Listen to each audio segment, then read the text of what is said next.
Hello, in this video we are going to exploring the cross tabulations. That is the tabular method allow us to find the relationship between two variables. So the cross tabulation is belonging to tabular visualization. That means that's going to be a table. And so to use this method to find the relationship is because some of the data going to be a category data, right? So as I said in the last video, look at scatter plot. We mentioned scatter plot require both variable or quantitative data. If you have at least one of them are categorical, and then you have to use cross tabulation. So therefore, in this one, we're going to focus on how can we creating cross tabulation.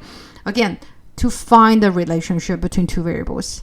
And so in the computer skill lecture, I will also show you based on the cross tabulation, how can you creating this pivot chart. So the cross tabulation, sometimes we also call it tables. So tables are the simplest form of the data display by arranging number in row and columns. By their meaning can be enhanced, so it can be understood at a glance. So arrangement of the data is in rows and columns to enhance meaning. So the data can be viewed by focusing on the time pattern or by comparing the variables across different rows. Okay, so for instance, like here, we look at the relationship between years and a different kind of earning metrics. And so this is considered the table, and we are able to use a cross tabulation to create it. Okay.